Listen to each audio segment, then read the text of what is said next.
धरती के सभी लोगों को मैं प्रणाम करता हूँ और आज मैं बात करता हूँ धर्म की। एक्चुअल जो शब्द है वह है सनातन धर्म। जब सनातन हट गया तो फिर धर्म हो गया। तो धर्म का जो वास्तविक जो स्वरूप है वो है सनातन धर्म। अब इसको हम सनातन धर्म कहें, सनातन ज्ञान कहें या सनातन कहें, यहाँ विषय समझना मित्र। आज की तारीख में संपूर्ण दुनिया में धर्म को लेकर के बहुत सारी आशंकाएं हैं, बहुत सारे भ्रम हैं। हम हिंदुस्तान की अगर बात करें तो यहाँ लगभग हर मजहब का व्यक्ति रहता है। हिंदू धर्म में जाने कितनी मान्यताएं हैं, मुसलमानों में जाने कितने फिरके हैं। मतलब क्या है कि सब ने अपने अपने धर्म बना लिए। हमारा धर्म ये, तुम्हारा धर्म ऐसा, मेरा धर्म अच्छा, तुम्हारा धर्म खराब, मेरा भगवान अच्छा, तुम्हारा अल्लाह खराब, मेरा अल्लाह अच्छा, तेरा भगवान खराब।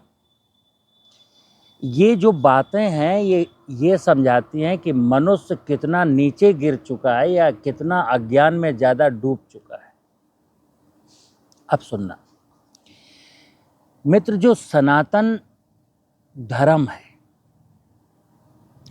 सनातन धर्म वेदों की रचना के पहले, कुरान की रचना के पहले, बाइबल की रचना के पहले भी ये सनातन धर्म था।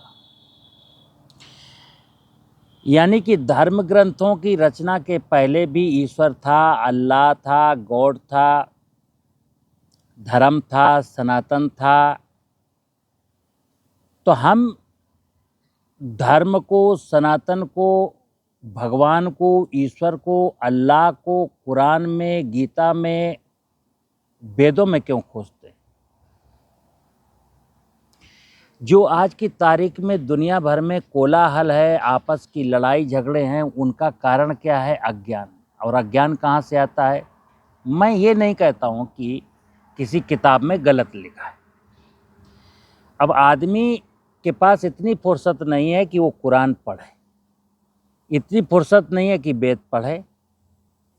तो क्या होता है, जो वेद के ज्ञाता हैं, कुरान के ज्ञाता हैं, वो अपने अपने मजहब के लोगों को अपने अपने स्वार्थ के लिए उल्टी सीधी बातें समझाते रहते,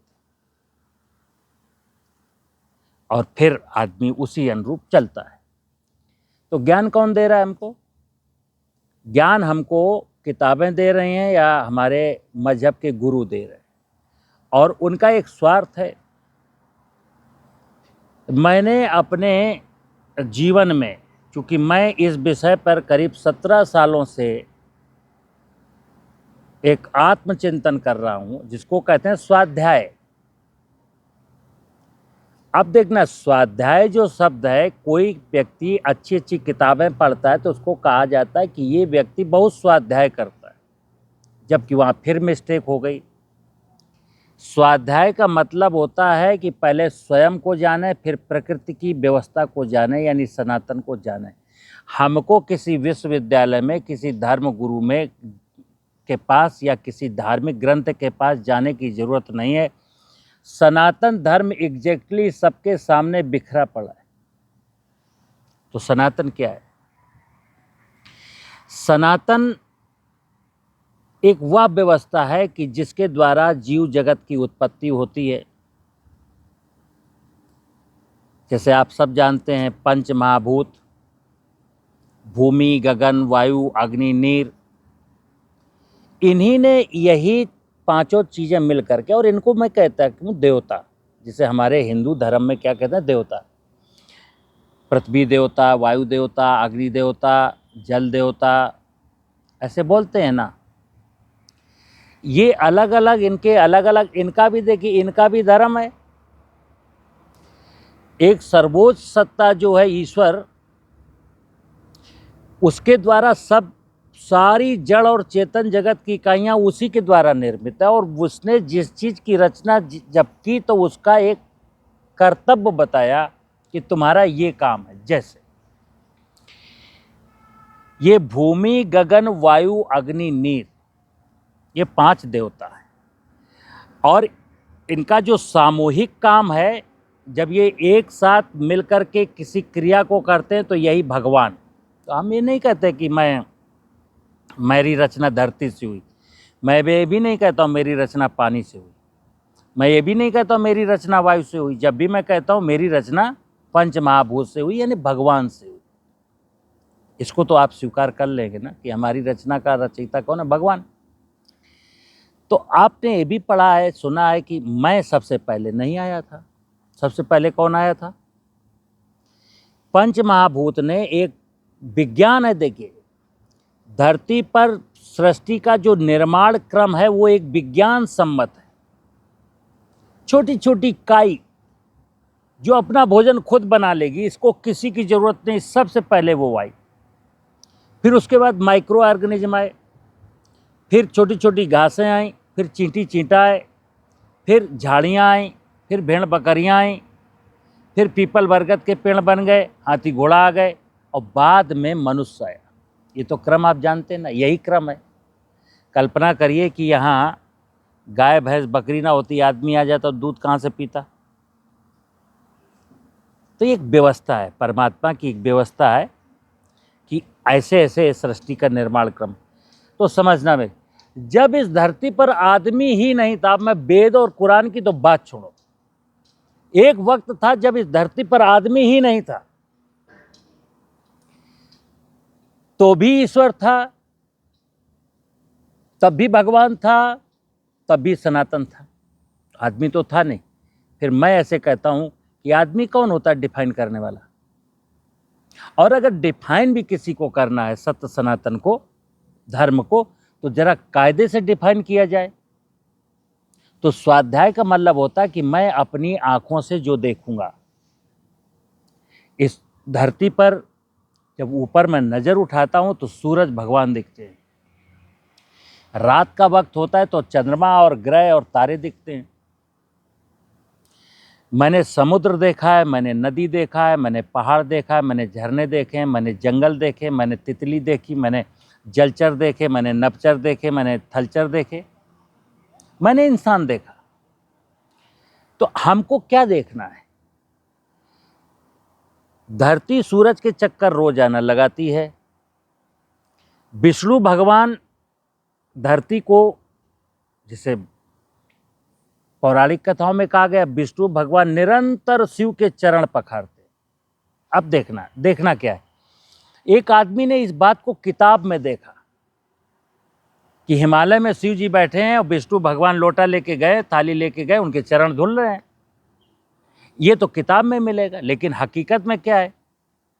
समुद्र विष्णु है और समुद्र की 2-2 मीटर की लहरें हैं। निरंतर शिव के चरण, यानी धरती का जो कोस्टल एरिया है वो सब शिव का चरण कहलाता है और जो हिम शिखर है वो शिव के शीश कहलाते हैं। तो समुद्र निरंतर शिव के चरण पखारता है। फिर आगे पौराणिक कथाओं में कहा गया है कि शिव के चरणों का पखारा गया पानी ब्रह्मा जी अपने कमंडल में भर लेते हैं। जो बादल हैं उनको ब्रह्मा जी का कमंडल कहा जाता है। जब पानी उड़ता है समुद्र से तो सूरज की रोशनी से उड़ता है और कहाँ से जाता है? आकाश से होकर के जाता है ऊपर बादलों में एकत्र होने। और ये बादल बनते कहाँ हैं? क्योंकि समुद्र से पानी उड़ा है तो समुद्र के ही ऊपर बनेंगे। लेकिन आप देखिए, ईश्वर का, परमात्मा का, भगवान का, पंच महाभूत का, सनातन की जरा साइंस को समझना।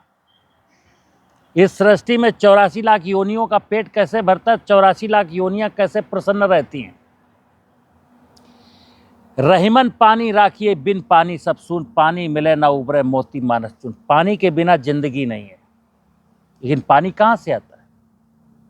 जैसे साइंस से पूछा जाएगा, जैसे कई बार लोग कहते हैं कि अगला विश्व युद्ध पानी को लेकर के होगा, तो किसी ने कहा कि पानी को लेकर के क्यों होगा? समुद्र में तो बहुत पानी है। तो फिर अगला साइंटिस्ट क्या कहता है? लेकिन समुद्र का पानी पीने लायक कहाँ है? मित्र, हम लोग समुद्र का ही पानी पीते हैं। कैसे? जब समुद्र से पानी इवेपोरेट होता है तो सारा जो गंदगी है सब समुद्र में छोड़ जाता है और शुद्ध निर्मल शीतल जल ब्रह्मा जी के कमंडलों में यानी बादलों में भरता है। लेकिन समुद्र के ऊपर ही बादल बने, अब हमारे पास झांसी या आगरा या जम्मू कश्मीर या हिमाचल या अरुणाचल कौन लाता है? वायु देवता। और वायु देवता देखिए अपनी मन मर्जी से नहीं चलते, एक समय है, निर्धारित समय है कि तभी वो बादल लाएंगे। आपने सुना होगा मानसून आने वाला है, तो साइंस ने ये तो कहा कि बादलों को जब इधर आते देखा तो बोले मानसून आने वाला है। लेकिन ये किसके डायरेक्शन पर हो रहा है? ये सब ईश्वर के डायरेक्शन पर हो रहा है। यानी ईश्वर और भगवान पंच महाभूत की व्यवस्था का जरा दिमाग लगाइए आप, तो पाएंगे बाप रे बाप, ये कितनी बड़ी लीला है ईश्वर की, कितनी बड़ी माया है ईश्वर की। ये क्या हो रहा है? समुद्र से पानी इवेपोरेट हो रहा, बादलों में इकट्ठा हो रहा, फिर वायु देवता उसको पूरा डिस्ट्रीब्यूशन में लगे। छोटा मोटा घटना नहीं है मित्र। तब हमको झांसी में पानी मिलता है। तो अब सनातन क्या है, धर्म क्या है? हर इंसान को, कोई किसी भी मजहब का क्यों ना हो, धरती का हर इंसान का एक ही धर्म है कि वो सनातन की व्यवस्था को जाने और सनातन की व्यवस्था को ठीक बनाए रखने के लिए कुछ कर्म करे। कहते ना, कर्म ही धर्म है। धर्म क्या है? हमारा कर्म ही धर्म है। कौन सा कर्म? किसी को लूटना क्या कर्म है? दारू बेचना क्या कर्म है? जमीन से नीचे बेइंतहा दोहन करना मिनरल्स का क्या कर्म है? जमीन के नीचे से पानी का दोहन करना क्या कर्म है?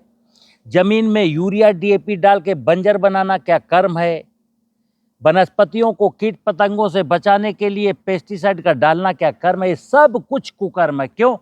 हम इनमें कागज का नोट कमाने के लालच के चक्कर में सनातन को भूल गए और सनातन को नष्ट कर रहे हैं। और मैं फिर अपने मजहब के अनुसार, कोई कैंडल जला रहा है, कोई 5 वक्त की नमाज अदा कर रहा है, कोई मंदिर में घंटी बजा रहा है, कोई शिव जी के शिवलिंग पे जलाभिषेक कर रहा है, कोई यज्ञ। मित्र, मैं समझना, मैं किसी भी मजहब में जो किए जाने वाले क्रियाकलाप हैं उनका कतई विरोधी नहीं, लेकिन विरोध कहाँ है कि आप उस सत्य को भी तो जाने, उस सनातन को भी तो जाने।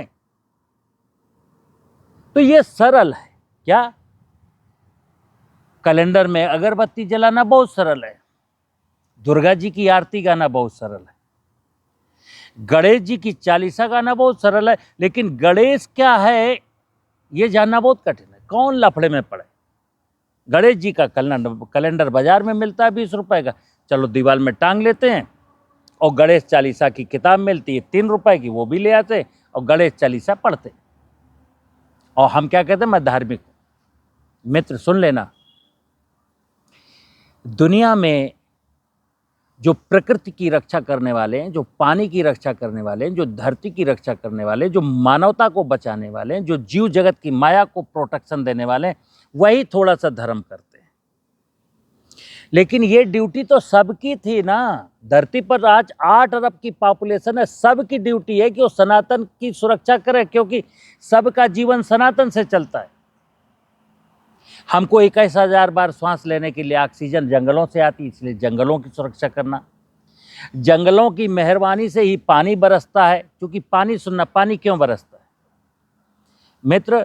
पानी जो ब्रह्मा जी अपने कमंडल से जो धरती रूपी शिव का जलाभिषेक करते, क्यों करते?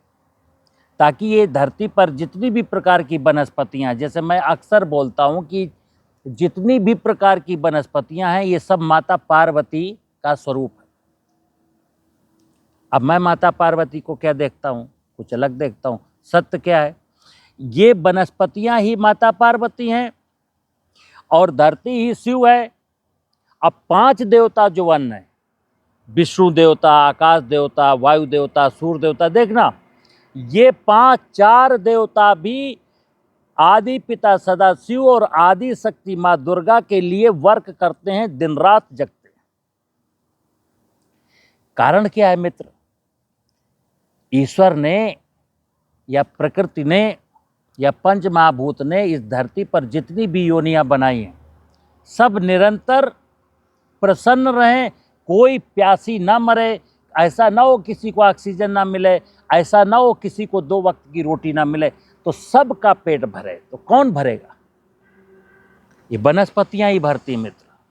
हम सारे लोग वनस्पतियां ही खाते हैं, सारे जीव वनस्पतियों पर डिपेंड है। तो माँ कौन हुई? माँ जो हमको पाल रही है, अन्नपूर्णा। कौन है अन्नपूर्णा? माता पार्वती, माता दुर्गा। उसको आप अन्नपूर्णा कहें, माता पार्वती कहें, दुर्गा कहें, वही हमको पालती। तो सनातन का क्या मतलब हुआ? सनातन धर्म का क्या मतलब हुआ? मित्र, ये ज्ञान का विषय है। हमने कोई बहुत बड़ा प्रवचन तो दिया नहीं, सिंपल सी कहानी है कि हम जो अपनी आंखों से देखते हैं वो मेरी नज़र पवित्र होनी चाहिए। अभी क्या है, नज़र मेरी अपवित्र है। जैसे मुझे धरती दिखती है, लेकिन धरती को लूटना चाहता हूँ, धरती को समृद्ध नहीं बनाना चाहता। हमको जलाशय दिखता है, तो जलाशय का पानी मैं फिल्टर करके बोतलों में बंद करके बेचना चाहता हूँ। बरसात का पानी जलाशय में इकट्ठा करने का कोई प्रयोजन नहीं। मुझे जंगल दिखता है तो ये दिखता है कि ये बेशकीमती लकड़ी, इसको कैसे बेच करके पैसा कमाया जाए, जंगल लगाने की नहीं सोचता।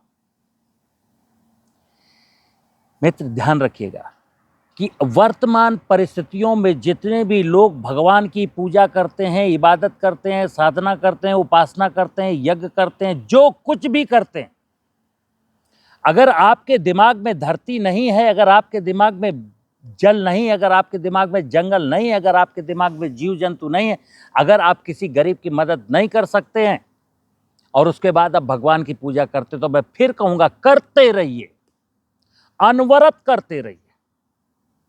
तुम्हारी पीढ़ियां गुजर जाएंगी, लेकिन आपको ईश्वर की अनुकंपा नहीं मिलेगी।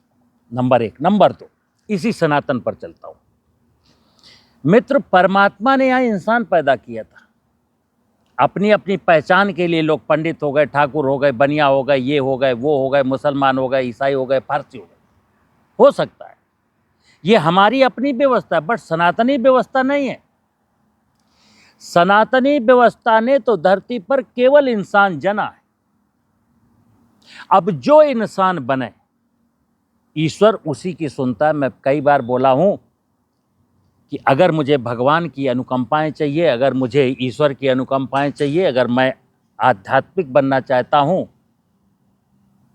स्पिरिचुअल बनना चाहता हूं, स्पिरिचुअल का मतलब अगर मैं परमात्मा के साथ जुड़ना चाहता हूं, अगर मैं परमात्मा की अनुकंपाएं पाना चाहता हूं, तो फिर बता दूं, आप जाति के बंधनों से बाहर आइए। मैं फिर बता दूं, जिसके दिमाग में हो कि मैं ठाकुर हूं, जिसके दिमाग में हो कि मैं ठाकुर हूं, और फिर वो परमात्मा के पास जाना चाहता है, परमात्मा बिल्कुल नहीं मिलेगा। कोई बहुत खूबसूरत है, वो सोचता है कि मेरी परमात्मा सुनेगा, बिल्कुल नहीं सुनेगा।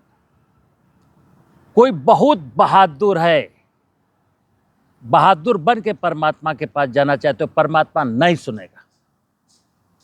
परमात्मा केवल उस व्यक्ति की सुनेगा जिसमें मनुष्यता का डीएनए होगा।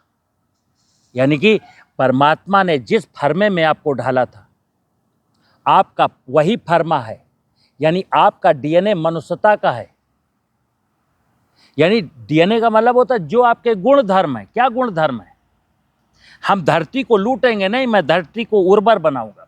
मैं पानी को लूटूंगा नहीं, बारिश के जल को बचाऊंगा। मैं जंगल को काटूंगा नहीं, मैं जंगल को लगाऊंगा। मैं किसी भी जीव जंतु को मारूंगा नहीं, मैं किसी भी इंसान से नफरत नहीं करूंगा। यानी हमारी तो सबसे दोस्ती है। पूरी की पूरी कायनात, पूरी की पूरी जो व्यवस्था है वो चूंकि ईश्वर की है, तो जो ईश्वर की समग्र व्यवस्था से मोहब्बत करता है वही सनातनी है। ध्यान रखना, जो ईश्वर के द्वारा बनाई गई समग्र व्यवस्था से, यानी जड़ जगत और चेतन जगत की संपूर्ण इकाइयों से जिसको प्यार है, जो सब के लिए जीता है, और क्यों ना जिए, ये जब सब हमारे लिए जीते हैं। मुझे गेंदे का फूल बहुत अच्छा लगता है, गुलाब का फूल बहुत अच्छा लगता है। कल 1-2 दिन पहले यहाँ लोग महिलाएं गेंदे का फूल तोड़ रही थी। मैंने सोचा 2-4 तोड़ेंगे, वो झोले में तोड़ रहे, तो मैंने तुरंत टोका, ये कहाँ से आई हो, क्या है? बोली भगवान को चढ़ाना। हमने कहा भगवान पर तो चढ़े हुए, ये पुष्प मित्र भगवान पर ही चढ़े हुए हैं, और पुष्प तोड़ करके जिस भगवान को आप चढ़ा रहे हैं ना, अभी तो भगवान के ऊपर चढ़ा हुआ पुष्प आपने तोड़ करके कहां चढ़ाया? वास्तविक भगवान कौन है? ये शिव। चलिए, कई बार मैं कहता हूं, अगर तुमको तथाकथित भगवान पर पुष्प चढ़ाना तो पुष्प अपने लगाओ ना। तुमने फूल लगाया भी नहीं कहीं, तुम तो दूसरे के द्वारा लगाए गए फूलों को तोड़ के, और किसी ने टोक भी दिया कि भाई साहब क्या कर रहे हैं, बोले शिव जी को चढ़ाने, तो वो भी बेचारा चुप हो जाता है। ये पुष्प शिव जी पर चढ़े हुए, शिव जी ने ही खिलाए।